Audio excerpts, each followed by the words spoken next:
Question number 13 है 10.2 का। इसमें क्या बोल रहा है, सिद्ध कीजिए कि किसी वृत्त के परिगत बनी चतुर्भुज की आमने सामने की भुजाएं केंद्र पर संपूरक अंतरित करती है। ठीक है, तो आपके पास एक वृत्त है, ठीक है। इस वृत्त के चारों तरफ मतलब परिगत एक चतुर्भुज है, मान लो ऐसा चतुर्भुज है, कैसा भी ले सकते हैं आप, ठीक है ना, चतुर्भुज है। और ये क्या बोल रहा है कि चतुर्भुज की आमने सामने की भुजाएं केंद्र पर संपूरक कोण अंतरित करती है। मतलब ये जो ये है, ये भुजा हो गई और इसके सामने की भुजा कौन सी हो गई, ये वाली। ये वाला कोण और ये वाला कोण संपूरक है, ये आपको क्या करना है, सिद्ध करना है। बात समझ में आ गई। तो इसको करने के लिए हम थोड़ी सी रचना करते हैं। जो ये स्पर्श बिंदु हैं इनको भी मिला लेते हैं। मिला लिया, इसको मिला लिया, इस स्पर्श बिंदु से भी केंद्र को मिला दिया, इस स्पर्श बिंदु से भी केंद्र को मिला लिया। नाम दे देते हैं A B C D, इसका नाम दे दो E F G H। कोई दिक्कत यहाँ तक? अब हम देखो ये त्रिभुज, इसको सेंटर को O बोल दो। क्या बोल दो? थोड़ा सा मैं और एक काम करती हूँ, देखो जरा ये पहले त्रिभुज ले लो। त्रिभुज कौन सा, ये वाला, ये छोटा वाला और ये वाला, A E O, तथा दूसरा त्रिभुज ले लो कौन सा, O A F O में। इसमें क्या है, देखो इसे हम सर्वांशम करेंगे। आपको पता है कि ये इसके बराबर है ना, O E बराबर है O F। क्यों है बराबर, ये त्रिज्याएं हैं, ये क्या है, आई बात समझ में। दूसरा क्या बोल रहा है यहाँ पर, देखो आपको पता है बाह्य बिंदु से स्पर्श रेखाओं की लंबाइयाँ क्या होती है, बराबर। तो A E is equal to क्या हो जाए, होगा। क्यों, ये बाह्य और तीसरी बिंदु से क्या है, ये स्पर्श रेखा, ठीक है। रेखा क्या होती है, बराबर होती है। ये पूरा लिख देना, बराबर होती है, समझ गए, कोई दिक्कत।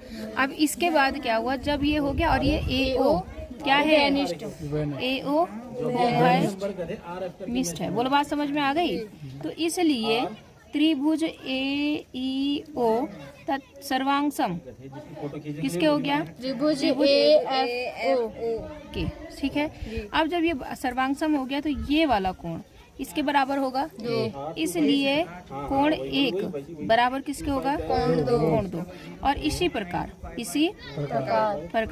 इनके नाम दे दो, 3 4 5 6 7 8, कोई दिक्कत। इसी प्रकार जो आपका कोण 2 3 है वो किसके 4 के बराबर होगा, 4। इसी प्रकार जो 5 है वो 6 के बराबर होगा, 7 8, हाँ 7 किसके बराबर होगा, 8, ठीक है। अब आप क्या करेंगे, केंद्र O पर बनने वाला कोण को, बनने वाला कुल कोण कितना होगा, 360 होगा या नहीं होगा, ठीक है। अब क्या है यहाँ पर, कोण 1 प्लस कोण 2 प्लस कोण 3 प्लस कोण 4 कोण 5 6 7 8 इज इक्वल टू 360।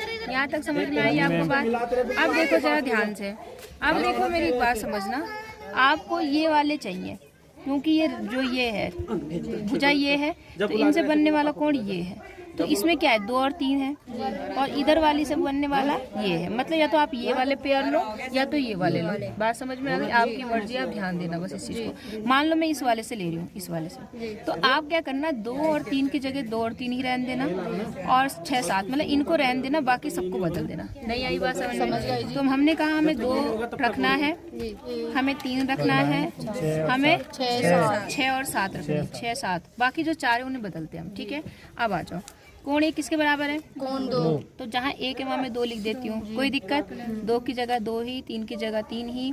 अब 4 की जगह 4 किसके बराबर है, तो मैं इसे 3 लिख देती हूँ, कोई दिक्कत। 5 की जगह 5 किसके बराबर है, कोण 6 के बराबर है, और कोण 6 ऐसे ही रहा, कोण 7 रहा, कोण 8 बराबर 300, कोई दिक्कत इतनी। अब देखो 7 की जगह तो मतलब 8 की जगह 7 आएगा। अच्छा सॉरी इतना समझ गए। अब देखो आपको दिख रहा होगा सारे कोण डबल हैं, तो 2 कोण 2 प्लस 2 कोण 3 प्लस 2 कोण 6 प्लस 2 कोण 7 बराबर 360। यहाँ से 2 कॉमन ले लेते हैं, तो कोण 2 प्लस कोण 3 प्लस कोण 6 प्लस कोण 7 बराबर कितना हो जाएगा? 360। 360। अब देखो ये इधर आके क्या हो जाएगा? डिवाइड हो जाएगा। तो बचा क्या? कोण 2 प्लस कोण 3 प्लस कोण 6 प्लस कोण 7 बराबर कितना हो जाएगा? 180। आ गया। अब जरा ध्यान से देखो, 2 और 3 जो है वो ये वाले कोण है, हाँ या ना? तो मैं इनकी जगह पूरा लिख देती हूँ। यहाँ लिख दूँ 2 और 3 को मिलाकर क्या बन गया? ये कोण। क्या नाम है इसका कोण का? AOB। समझ गए? प्लस 6 और 7 को मिला के कौन सा कोण बन गया?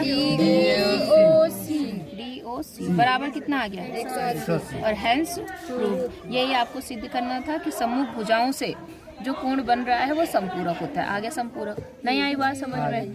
तो इसी के साथ आपकी ये एक्सरसाइज क्या हो गई?